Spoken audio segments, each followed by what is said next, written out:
In a village where the sky met the earth and traditions were as old as the whispering baobab trees, lived a woman named Amina.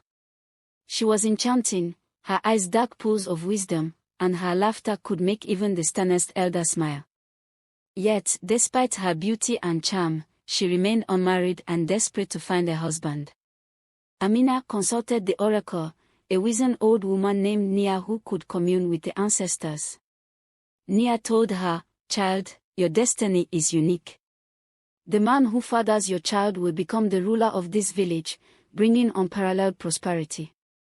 Inspired, Amina devised a radical plan. She would sleep with every eligible man in the village to secure the best future ruler for her people. As months passed, the village buzzed with rumors about Amina's unconventional search for a husband. Eventually, Amina found herself pregnant. She was radiant, her belly round and full, a living testament to the prophecy. As her due date approached, tension thickened. Each family with an eligible son claimed the unborn child as their own, vying for the future chieftainship. In the midst of this turmoil, Amina gave birth to a healthy baby boy. The village rejoiced, but the joy was short-lived. The pressing question of the child's father threatened to plunge the village into civil war. Elders convened, wives gossiped, and warriors sharpened their spears. Everyone had a theory, and every man wanted a test. Only the true identification of the child's father could bring peace. Amina remained serene, confident in the prophecy. With her newborn son Tariq, meaning he who knocks at the door, she awaited the revelation that would change the village's fate forever. The council of elders convened under the oldest baobab tree. "We must seek our ancestors' wisdom to resolve this crisis," said O, the eldest among them. Just then, Nia the oracle stepped in, her eyes glowing with a supernatural fire. "I have spoken with the ancestors," she announced. They propose a test to reveal not just the father of young Tariq but also the future leader of our people. The test required each potential father to undertake a journey to the sacred mountain, where a moonstone imbued with ancestral wisdom lay. The man who returned with the stone would be deemed the true father and the destined ruler. A collective gasp filled the air. The sacred mountain was perilous, filled with wild beasts, treacherous terrain, and spiritual trials. Yet, the elders knew there was no other way.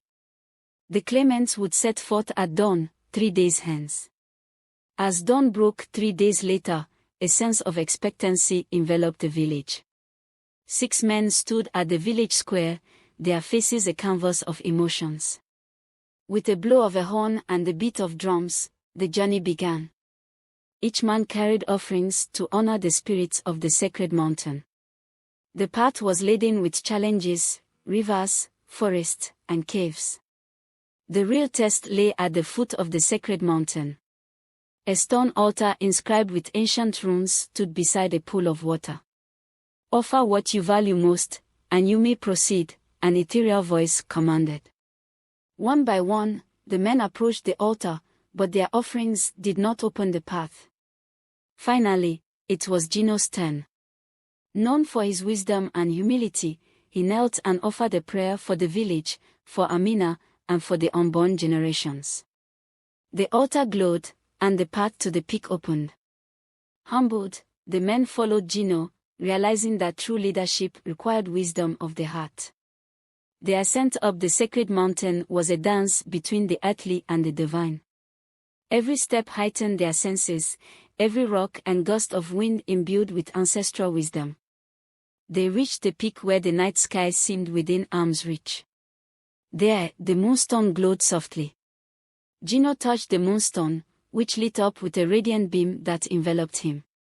"Son of Kofi," a celestial voice echoed, "you have proven your worth. This child is yours, and you are destined to lead your people." Overwhelmed, Gino fell to his knees. The men who accompanied him were silent, humbled and awed. Their envy and rivalry dissipated as they descended the mountain, transformed by the journey. The village greeted them with expectant faces. Amina, holding Tariq, watched quietly. At the feast, the moonstone, now further empowered by the spirits, was used in an ancient ritual. Each potential father held it, but it remained dim until Motsi's turn. The waters around his submerged hand turned a radiant gold, the irrefutable sign of truth recognized in divine rituals. Motsi, a reclusive man known for his quiet nature, hesitantly stepped forward. Amina's eyes met his, and she saw integrity and sincerity. The revelation of Motsi as the true father shook the village. Elder Moka declared, "The river of truth has spoken. Motsi is the father, and we must honor this divine verdict." Motsi took his place beside Amina and Tariq, pledging to live up to his responsibility. The village, though relieved and curious, knew things would never be the same again. Gino was stripped of his title and mandated to perform public service.